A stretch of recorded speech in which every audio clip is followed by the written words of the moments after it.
You're live.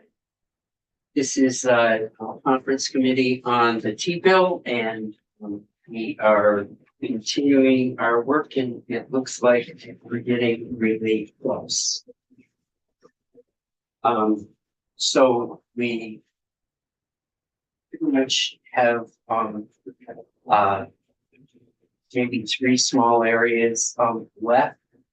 I would say I've just pulled, and we got your language to add to the findings, and I think we're good to go with that. Thank you. And I think then there is the issue of the finishing pieces on MBUF, and we have a proposal in front of you, and then that hefty study that somebody added at the end in the reporting that the tax department's not all that interested in, reminds me of maybe Carfax, a Carfax one that didn't make it. But after we see how we do on MBUF, we'll talk about it. Sounds like a plan. Is that good? Sounds good. Damien, would you run through some? Yeah. Good afternoon. For the record, Damien Leonard from the Office of Legislative Counsel.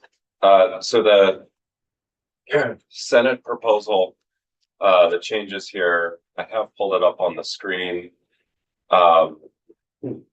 The core changes are in section 4302, which is starts on page 5 of the draft. The first thing you'll notice is in subdivision 1, we have deleted one of the 4 payment options, or one of the 4 payment options has been deleted here. That is the estimated payment option. So this provides for an annual payment option, pay-as-you-go installment payments, and then a flat rate of $178. I added the as set forth in subdivision 5 just because I realized I'd used that language for everything else. And so I just wanted to be consistent. Moving down, what that essentially results in, the removal of the estimated payment option, is just renumbering throughout. So on page 7, lines 8, 9, and 11, 8 and 9, it's just renumbering. 11, because there's no longer reconciliation for the estimated payments. I just updated the draft to say pay-as-you-go payment option.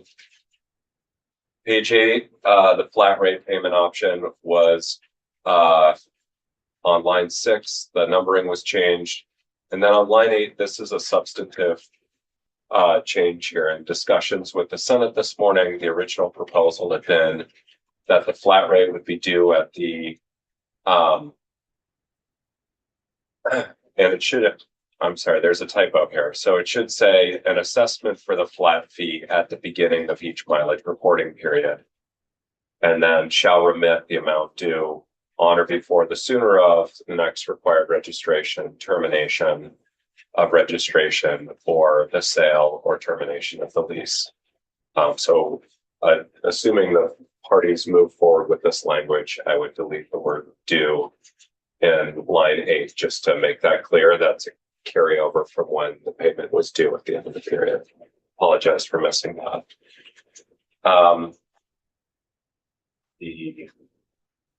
It's renumbering. Oh, yeah. Can I just inquire? Sure.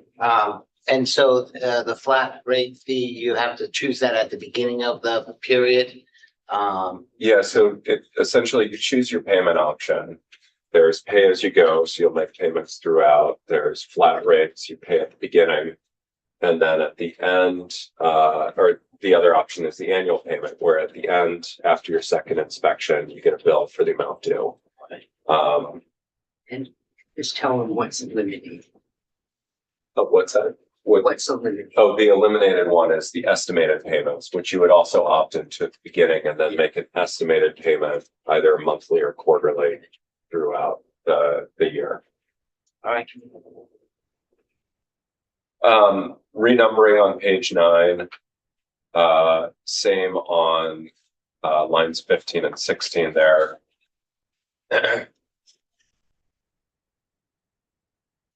Moving down, the next is within the default payments. The Senate had 90 days, the House had 45. The Senate's proposing 60 days as an in-between option. And this allows an individual to obtain an inspection within 60 days after, so 2 months.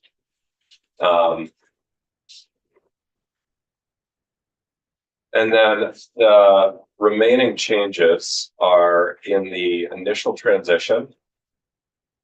So the transition, as you'll remember, included payment of a road usage charge, basically equivalent to the EV infrastructure fee now when you register your vehicle, or carry forward of the EV infrastructure fee, or crediting for the EV infrastructure fee paid. And it also had a flat rate option in what was voted out of the Senate. The Senate is proposing to take out the flat rate option because the road usage charge is essentially an upfront flat payment that's then credited against your amount. And then what'll happen is at the end of that first mileage reporting period, the amount credited will be applied against your assessed amount due for the miles you actually traveled.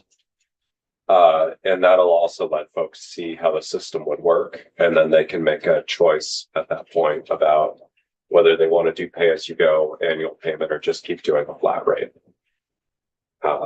So that's the transition proposal in the Can you Senate. just remind me, we did away with the $49 fee going to ACCD, right? That goes back to the, Yep. to TIFA. Okay. So, yeah, so the EV infrastructure fee automatically repeals with the start of the MBUF. So that will be gone. And then the other change in here, which is actually just above this, deletes the transfer to ACCD for the remaining infrastructure fee for plug-in hybrids. And that goes on effect FY27. Yep. So I'm just saying, so there's probably a little bit of increase revenue that would really need to account. Yeah. I guess it just goes to the bottom line. Yeah, so these sections are January 1, 27. And then With our luck, we don't have. Yeah. We'll have another downgrade. Yeah. Be nice. I believe that is it for the changes. You go through the days. The days. Days of payment. How many days you have to pay? That was a disagreement from other. Yes. 60. Yeah, we went to 60. Yeah, yeah. So 60 instead of the House proposal 45 and the Senate 90. Did we ever incorporate the language that the agency wanted to stay away from the 60 days before your registration? Yes, Yeah. that is incorporated in section 4302. If you are looking at your draft.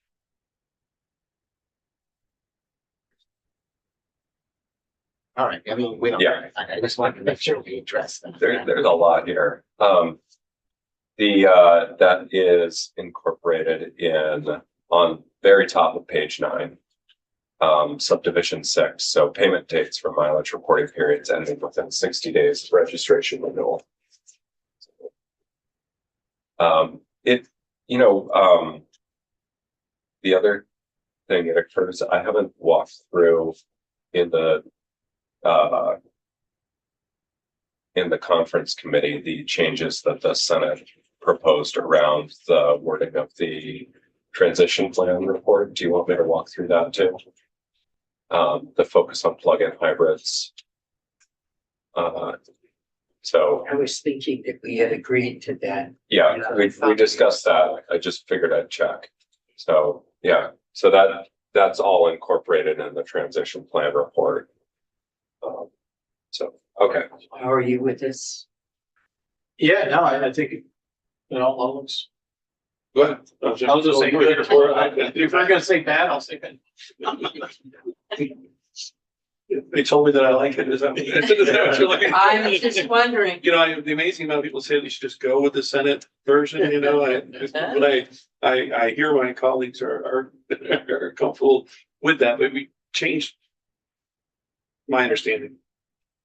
We're going to say, come back with recommendations and plans on how to go to the next step of vehicles, which are plug-in hybrids. Mhm. And that's as far as it goes. Yeah. Yep. Right, yes. That's what it's go. Report. Next step, Years we get the next report. step, next step, incremental.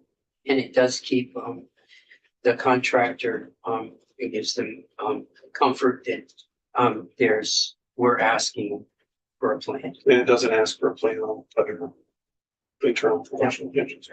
So yes, thank you.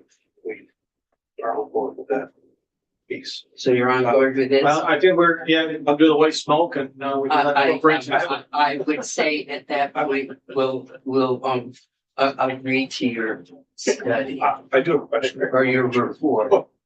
Just remember though. I'm always that- looking out for that- the teacher. Just Carfax, what's they gonna just give us? Hank? just remember that, you know, not everybody likes your idea. But we're going to agree. Thanks. So I just have a question about so come January 1st, if I'm due on my battery electric vehicle, I can drive all of 2027 and then pay less on how much I drive on the 1st of January 2028, or I guess the 2nd of January 2028. If I do inspections. Yeah, Issue inspection were to do, I have an electric vehicle, it's due in January, but I could drive the whole year and then know exactly what I owe and pay it there. Or I could pick up the flat fee and say I'm paying 178. Or I You can get pay your it monthly credit, as I you go. get your credit. yes, it depends. Yeah. The amount you pay in 2027 depends on whether you have a registration renewal in 2027. If you don't, if you're renewed in 2026 and you did a 2-year registration with a 2-year infrastructure fee, you'll get around to your January 2028 inspection. And that $178 you paid in infrastructure fee will be credited against your mileage-based user fee. And you won't have a bill because your capped amount is 178. So that will cancel out and possibly even carry forward a credit if you drove less than 12,700. If you do have a registration renewal in 2027, what will happen is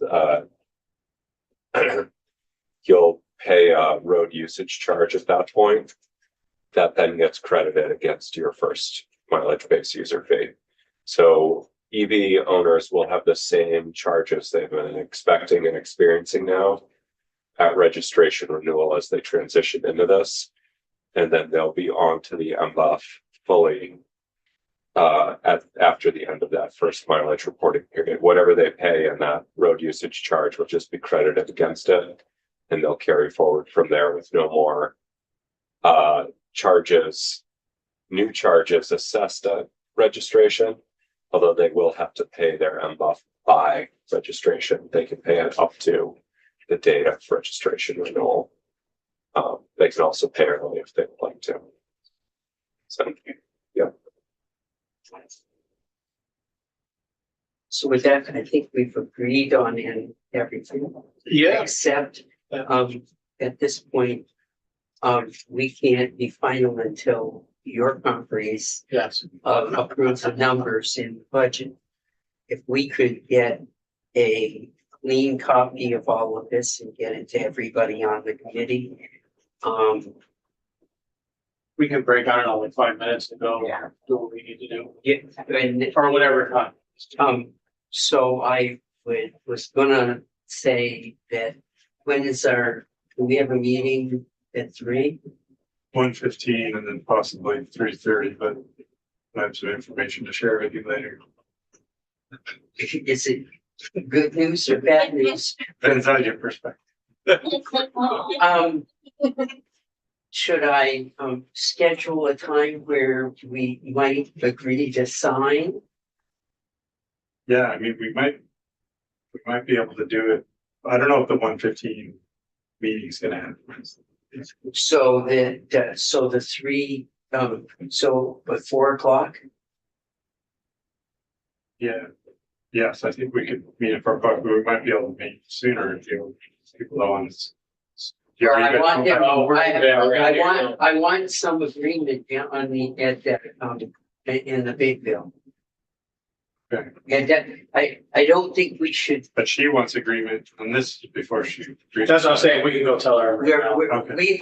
we will have agreed upon everything. Okay. It will, but the draft will not be in place without them saying yes in that. I don't want to, I don't want us to sign until we've got some agreement that the numbers are.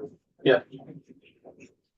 Is that Yeah, so I think we could meet at 4, because even if we meet at 3:30, we'll be short. right? So if we get if we can get a clean draft, and they say yes, it, 1:15, then we'll come back and sign it forward, or we start again. Okay. It's not done. Yeah. There's so much. So,